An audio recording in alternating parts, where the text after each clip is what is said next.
अल्हम्दुलिल्लाह अस्सलातु वस्सलामु अला रसूलिल करीम अम्मा बाद अऊज़ु बिल्लाहि मिनश शैतानिर रजीम बिस्मिल्लाहिर रहमानिर रहीम। अल्हम्दुलिल्लाह हम तज़कीर बिल कुरान के सिलसिले में जो हम दौरा कुरान शुरू करने जा रहे हैं इस रमज़ान में, उस सिलसिले में आज पहली रिकॉर्डिंग में रिकॉर्ड कर रही हूँ। और कुरान पाक पढ़ने से पहले मेरा इरादा है कि थोड़ा सा कुरान पाक पढ़ने के आदाब हम उसके मुतालिक कुरान पाक पढ़ने और सुनने के अहकाम और आदाब के सिलसिले में हम पहले रहनुमाई हासिल कर लें। तो आज इस वीडियो में यही टॉपिक इंशाल्लाह हम डिस्कस कर रहे हैं। दुआ के साथ शुरू करते हैं। बिस्मिल्लाहिर्रहमानिर्रहीम। रब्बी यस्सिर वला तुअस्सिर वतम्मिम बिल खैर व बिका नस्तईनु या फत्ताहु या फत्ताहु या फत्ताहु। रब्बना आतिना मिन लदुनका रहमतन व हय्यि लना मिन अमरिना रशदा। ए हमारे परवरदिगार, हम पर अपनी बारगाह खास से रहमत अता फरमाए और हमारे लिए इस काम में हिदायत के असबाब मुहैया फरमाए।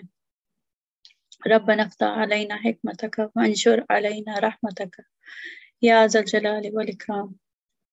रब्बि इश्रह ली सदरी व यस्सिर ली अमरी वहलुल उक़दतम मिन लिसानी यफ़क़हू क़ौली। अल्लाहुम्मा फ़क़िहना फ़िद्दीन, आमीन। तो कुरान पाक पढ़ने और सुनने के अहकाम और आदाब के सिलसिले में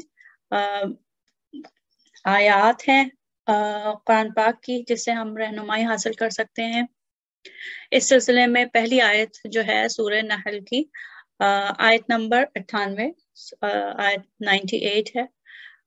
इसमें अल्लाह सुब्हानहू तआला फरमाते हैं, फ़इज़ा क़रअतल क़ुरआन फ़स्तइज़ बिल्लाहि मिनश शैतानिर रजीम। और तो जब तुम कुरान पढ़ने लगो तो शैतान रजीम से खुदा की पनाह मांग लिया करो। यानी जब भी हम कुरान पाक पढ़ना शुरू करें या हम कोई रिकॉर्डिंग है, हम कहीं सुन रहे हैं, तो सुनने से पहले भी आऊज़ु बिल्लाह पढ़ लें। दूसरी आयत सूरह आराफ आयत नंबर 204 204। इसमें अल्लाह सुब्हानहू तआला फरमा रहे हैं, वइज़ा क़ुरिअल क़ुरआनु फ़स्तमिऊ लहू व अंसितू लअल्लकुम तुरहमून। और जब कुरान पढ़ा जाए तो उसे तवज्जो से सुना करो और खामोश रहा करो ताकि तुम पर रहम किया जाए। ये बहुत अहम है कुरान पाक पढ़ने और सुनने के सिलसिले में जो हुक्म है, इसमें जो आदाब मलहूज़ खातिर रखने हैं, उस सिलसिले में बहुत अहम आयत है सूरह आराफ की आयत नंबर 204।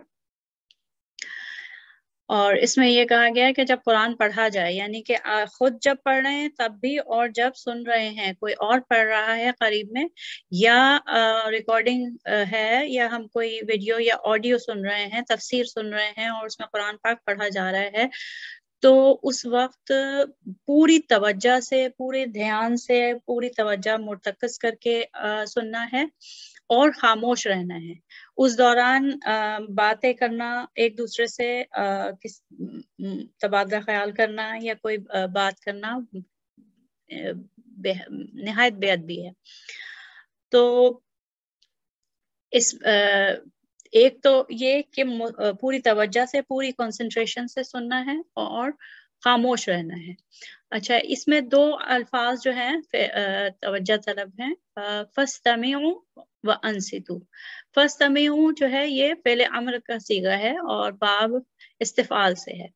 अच्छा, इसमें सिर्फ ये नहीं है कि सुनो, इस्माऊ नहीं है, बल्कि इस्तमिऊ है। फस्तमिऊ है तो बाब इस्तिफाल से है। इसमें ये कि पूरी तवज्जो से, ध्यान से, जब बाब इस्तिफाल से ये फेल अमर आ रहा है, तो इसमें ये कि पूरी तवज्जो और ध्यान से सुनना है। बेतवज्जोही से नहीं सुनना कुरान पाक को और ना ही पढ़ना, और खामोश रहा करो। اس میں یہ کہ ایک تو زبان سے کوئی بات نہ کریں، آپس میں بات نہ کریں، خاموش رہیں، اور دوسرے ذہن میں بھی دوسرے خیالات نہ ہوں. جس وقت قرآن پاک کی تلاوت ہو تو پوری توجہ قرآن پاک کی طرف ہو، جو خیالات گردش کر رہے ہوتے ہیں ذہن میں وہ بھی نہ ہوں. تو پوری کنسنٹریشن سے، پورے فوکس سے جو ہے وہ قرآن پاک کی تلاوت کو سنا جائے. پھر اگلی آیت، ایک اور آیت ہے، اگلی آیت نہیں بلکہ سورہ بنی اسرائیل کی آیت نمبر 106 ہے. اس میں اللہ سبحانہ تعالیٰ فرماتے ہیں وَقُرْآنًا فَرَقْنَاهُ لِتَقْرَأَهُ عَلَى النَّاسِ عَلَى مُكْثٍ وَنَزَّلْنَاهُ تَنزِيلًا. اور قرآن کو ہم نے جدا جدا کر کے اتارا تاکہ آپ اسے لوگوں پر ٹھہر ٹھہر کر توقف اور بردباری سے پڑھیں، اور ہم نے اسے رفتہ رفتہ تدریجاً نازل کیا. یعنی قرآن پاک کو مختلف صورتوں میں الگ الگ اتارا اور تدریجاً نازل ہوا. کیوں ہم جانتے ہیں 23 سال میں نازل ہوا، اور جیسے اس وقت جس وقت آیات نازل ہو رہی تھیں اس وقت کے حالات کے مطابق اس میں جو ہے احکام ملتے ہیں. تو تدریجاً نازل کیا اور آہستہ آہستہ ٹھہر ٹھہر کر توقف کے ساتھ.